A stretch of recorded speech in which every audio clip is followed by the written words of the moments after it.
Hello and welcome to the Daily Climate Show. Coming up today, nowhere to hide. The new climate data which exposes the world's worst polluters and shows emissions could be 3 times higher than producers claim. China welcomes a compensation fund for vulnerable nations but says it's in no rush to close its coal mines. Plus, the impassioned plea from Africa's youth not to build new gas projects. Children cannot eat coal, children cannot drink oil, children cannot breathe gas.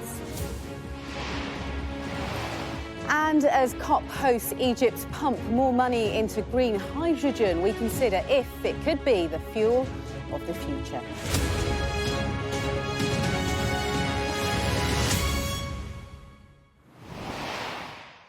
Hello and welcome to the Daily Climate Show, where we track the changes to our world and interrogate some of the potential solutions to the climate crisis.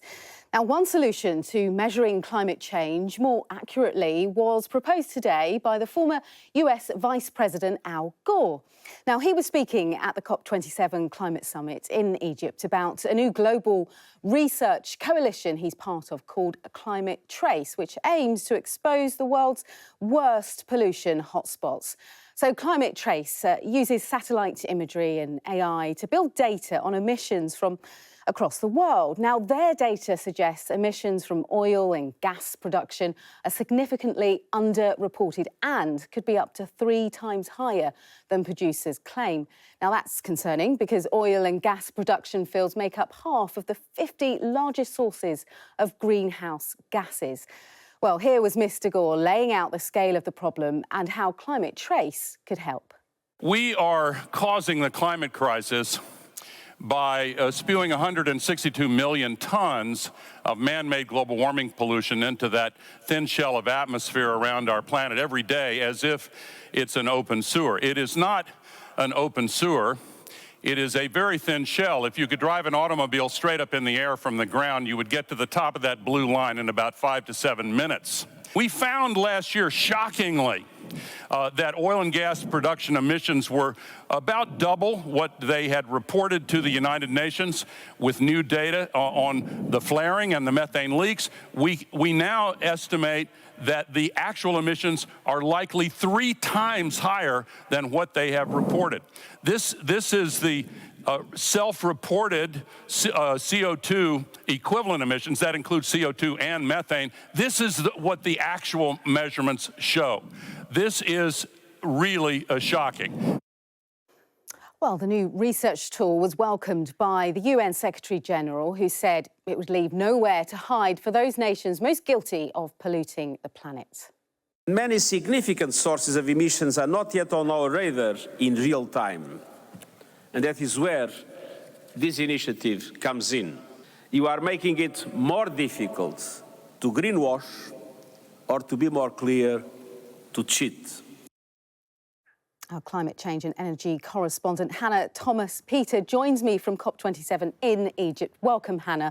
So first of all, this system is yet to be adopted by any governments, but from the data so far, it could be quite embarrassing for those big polluters. Yes, and I think, governments, national entities would say, look, it's no surprise that oil and gas organisations are underreporting their emissions, but there's been a real focus on greenwashing at this COP. This is one initiative launched by Al Gore and others to give governments a forensic idea of who is polluting and where. And the thing that has driven most of the concern, actually, is discovering more about methane leaks and flaring. Methane is a very powerful greenhouse gas, much more powerful than carbon dioxide, although it stays in the atmosphere for a much shorter length of time. And it is the opinion of America, for example, that represents an easy win in the fight against the climate crisis, that if we can stop methane leaks and unnecessary emissions on that front, then there will be a leap forward in terms of tackling global warming.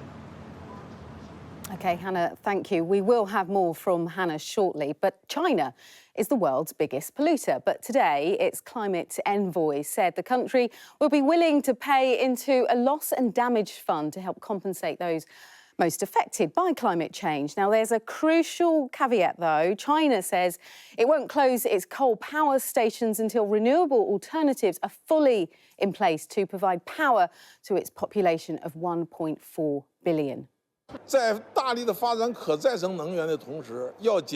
While we are vigorously developing renewable energy, it is necessary to solve the problem of intermittency of renewable energy, to ensure the stability of the power grid, energy and the security of society. So we must retain coal at a certain stage.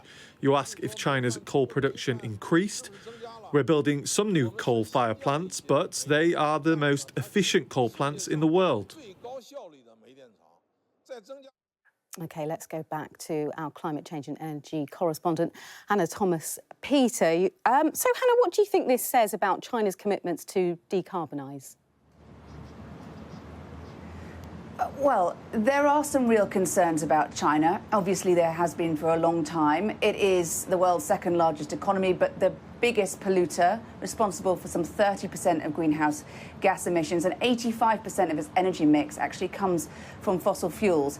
It's promised to get to net zero by 2060. I think there is widespread belief that it can do so, but of course that's 10 years later than most of the rest of similar-sized economies who've all gone for 2050.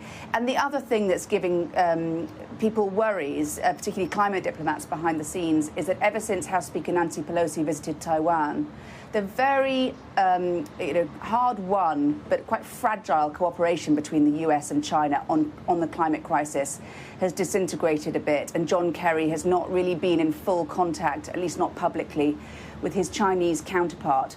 All of that being said, it is believed, there's a kind of widespread opinion that China, although it's a huge polluter, although it does huge damage in terms of burning fossil fuels, and it is refusing to bring down its coal use before 2026, it is well on its way to becoming a renewable energy superpower, and it certainly has the capacity to get that done. OK, Hannah, thank you very much. Good to hear from you. Now, on yesterday's programme, we touched on the frustration being felt by some African governments at being told not to spend future global investment on funding new gas projects. Now, the International Energy Agency has echoed those calls, and today the Ugandan climate campaigner and UNICEF Goodwill Ambassador Vanessa Nakate gave this warning against new fossil fuel projects on the continent. To those who have come to COP27 with the intention of promoting new fossil fuels, I say, no, we will not let you gas Africa. The oil and gas they dig up will be shipped straight back to countries in the global north, and the profits in the pockets of the multinational oil and gas companies. Children cannot eat coal, children cannot drink oil, children cannot breathe gas. And that message was echoed by protesters who demonstrated outside the conference centre in Sharm el-Sheikh today. 36 climate activists held a small protest calling for accelerating the transition to renewable energy. And it was a rare showing of activism in Egypt, which has been criticised for cracking down on protests and detaining demonstrators. Now, one alternative source of energy being explored and invested in by COP hosts is green hydrogen. Together with Norway, they've just launched the first phase of a project to establish a major green hydrogen plant on the Red Sea. Now, it's all part of a wider hydrogen strategy to produce green hydrogen at the cheapest price worldwide. Well, investment in hydrogen projects in Egypt has now passed $100 billion, and that brings its production capacity to 3 million tonnes, second in the world, only to Australia, which leads the table by some way. Well, how much faith is there in green hydrogen globally, and will it pay off? Well, joining me now is Rice's Energy Head of Hydrogen Research, Mi-Koi Lee. Mi, thank you very much for joining us. So do you think there's a future then in green hydrogen? Definitely. First of all, thank you very much for having me on your show. I think that definitely there is a future for green hydrogen in the world of energy transition and as well as decarbonization. How do you think it will be used if it's made on this mass scale? So there's actually a lot of ways that hydrogen can be used. It's actually being used around the world at the moment. And one of the key use, if we look into the future, is of course to make nitrogen-based fertilizers to support our food industry. Other uses are including, fuel for transportation, feedstock for steel production, as well as for power generation as well. So there's a lot of use that you can make out of green hydrogen, and it's often being touted as one of the key pillars of the energy transition. Are you excited by this project? Because the big argument around green hydrogen is that it's really expensive. Yes, I think if we look back in the days of renewables, of solar and wind, they were all very expensive back then. But because they are pushed from the government, pushed from companies, they have decreased their costs. And we believe the same thing will happen for green hydrogen in the futures. So that means it will get cheaper. But for every new technology, this will start out expensive, and we need to put a lot of efforts into it in order to start reducing the cost to be used in the future as well. Personally, I'm very excited about this project that is happening in Egypt. It is actually among a lot of other projects that has been announced over the past few months leading up to COP27. We have companies all around the world looking to invest into Egypt here to make green hydrogen. And for anyone that doesn't know, of course, green hydrogen is hydrogen made from renewable energy. OK, thank you very much. Interesting to hear your thoughts. Min Koi Lee, thank you so much for joining us. Now you can get all the latest news from COP27 on our live blogs. Just make sure you scan the QR code on the screen right now. And just before we go, a reminder that our weekly climate show with Tom Heap, it's back, and you can watch it on Saturdays and Sundays at 3:30 in the afternoon or at 7:30 in the evening. And of course, we'd love more questions actually from you. You can scan the QR code here, or you can go to any of our social media accounts and put your questions in the comments. And Tom will answer some of your questions in his show. Well, that's all from us today. Join us tomorrow for the very latest from COP27 and the rest of the news affecting the planet.